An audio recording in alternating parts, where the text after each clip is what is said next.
J'ai un tire-bouchon magique, tu as juste à le visser et le bouchon part sans effort, impossible de te louper. Ouais, mais est-ce que c'est ça qu'on veut? Est-ce que c'est ça qu'on veut?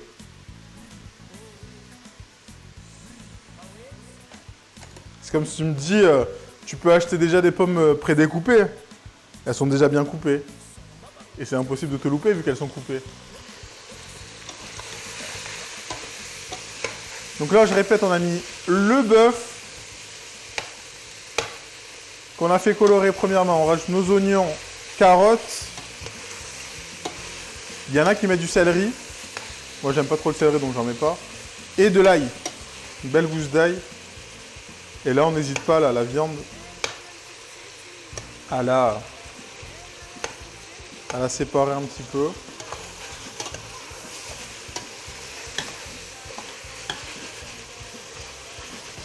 Il faut le bruit du bouchon. Alors, chachachou, le bruit du bouchon,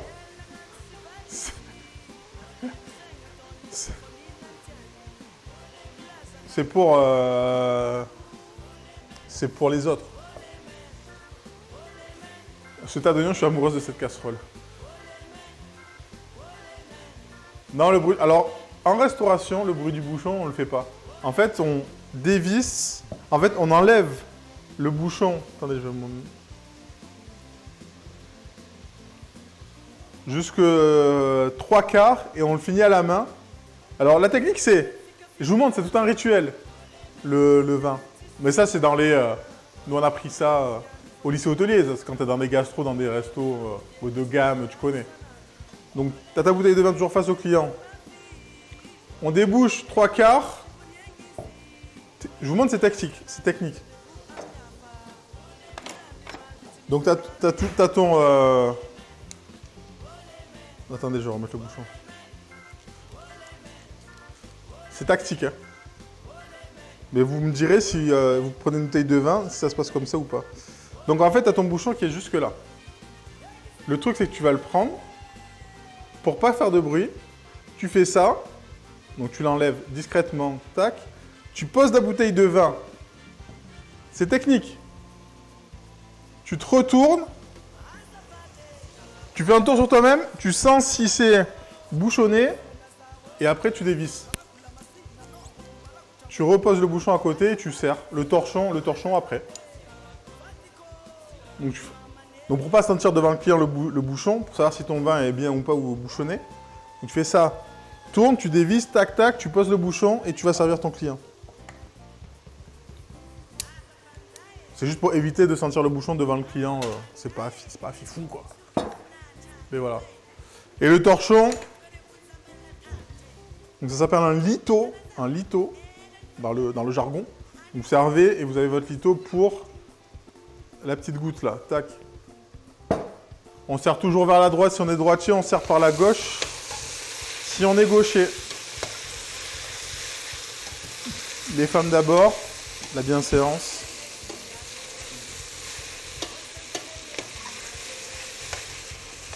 Bon, après, ça, c'est des règles, comme je vous dis. On nous a appris ça au lycée hôtelier. C'est pour des restos, on va dire, assez haut de gamme, machin, tout ça. Mais voilà.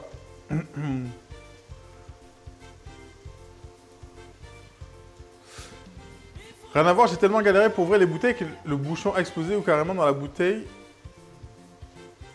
que j'ai pris cette option. Ben, c'est pour ça que l'avantage d'avoir un limonadier comme ça, c'est toi qui gères. Tu gères comment tu t'enfonces le truc, quoi.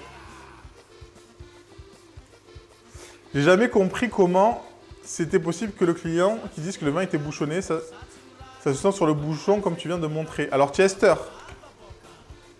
je vais t'expliquer comment ça peut arriver.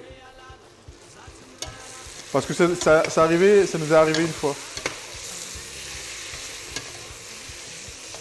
Regardez les sucs. Vous êtes sur quel câble? Ouais. Vous voyez les sucs en haut là? Non, vous ne voyez pas.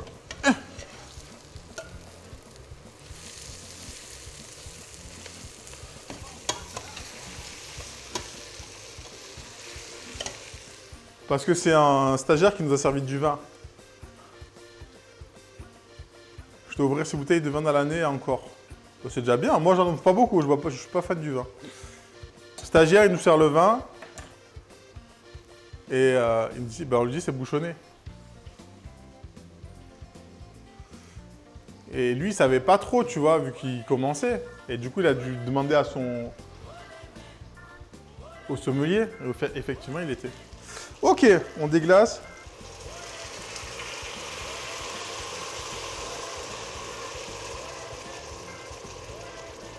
Je vais regarder la moitié comme ça, si on veut le boire. Celui-là, on pourra. Il n'a pas fait la danse.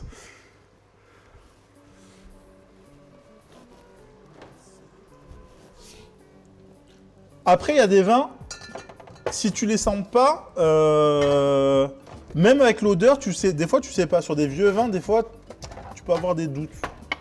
Pas tout le temps, je t'accorde, mais des fois... Oh, ça me fait chier, ça.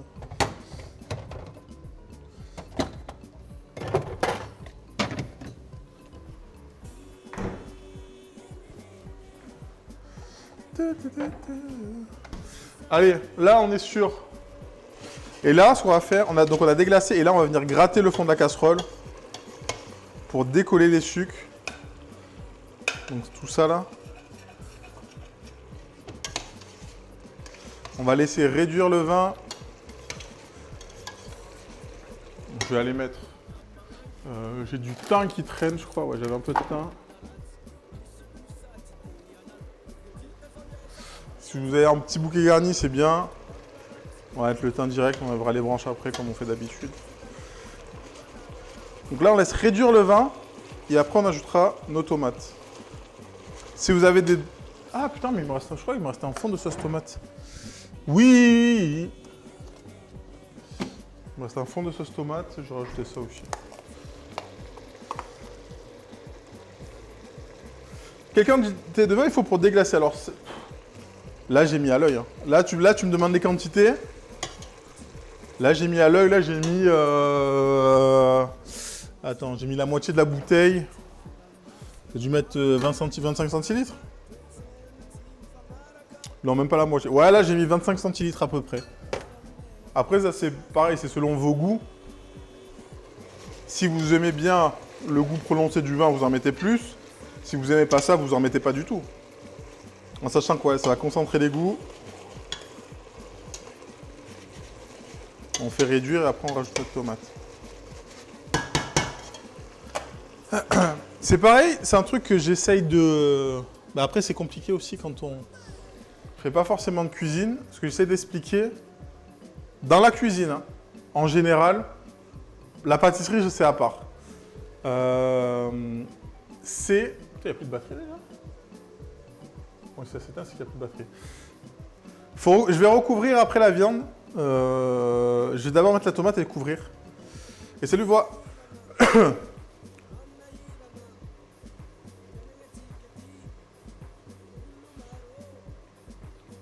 Je fais le jeu avec l'inclin, je reste en visu. Ça marche, le chachachou. La cuisine, il y a des recettes. Alors pour le coup, moi je suis très logique, très cartésien. Sauf pour la cuisine. La cuisine, beaucoup moins. Quand on vous donne une recette, des chiffres, c'est OK. Parce que comme ça, vous avez une base de travail. Mais typiquement, là, je vous ai dit, je mets 25 centilitres. Il faut recouvrir le vin. Quoi? Il faut recouvrir la... Non, ça dépend. Non, pas forcément. Ça fait beaucoup. Et en fait, tu vas modifier exactement en fonction de tes goûts, de ce que tu as chez toi. Et en fait, le truc, c'est que une recette, tu peux la suivre à la lettre et ça peut échouer. Genre vraiment.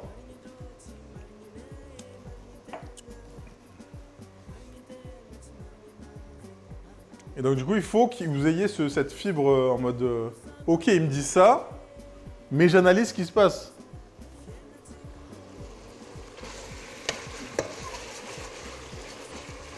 Je sais pas si vous voyez ce que je veux dire. Par exemple, s'ils disent oui, une pincée de sel, vous goûtez et que c'est pas assez salé, ben vous en mettez une deuxième. Vous voyez? C'est con, hein, comme conseil, mais j'en ai vu beaucoup de gens qui disent oui, mais il y avait écrit ça. Oui, il y a écrit ça, mais et voilà. Si ton sel sale pas beaucoup, bah oui. Lui, une pincée, ça lui suffit, mais toi, il en faut 2. Le poivre, le piment, si vous aimez pas ça, vous en mettez pas.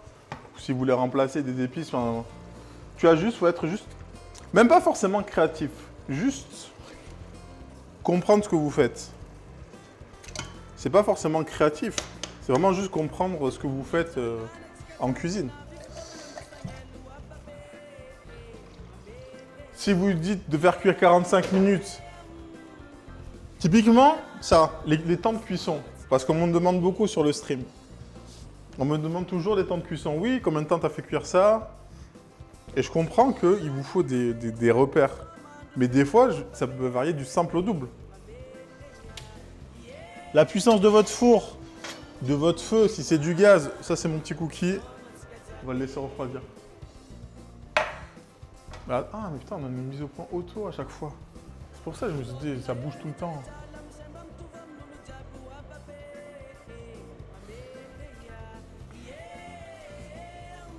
Ou typiquement, là, vous me dites combien de temps ça va cuire. Voilà, je pense une bonne, grosse demi-heure, même s'il faudrait la faire cuire 2 heures. Mais comme on est en stream,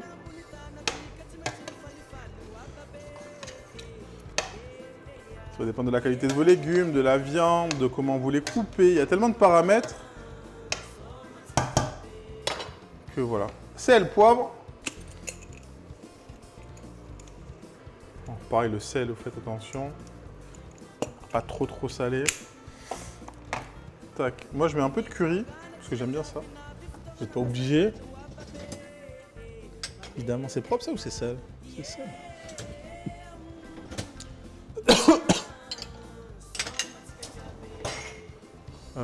Poivre.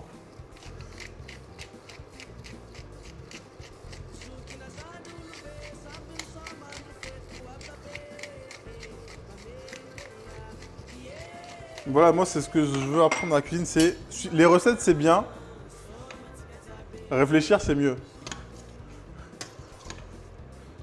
Et on va laisser réduire ça. Il y a beaucoup de tomates, bon c'est pas grave.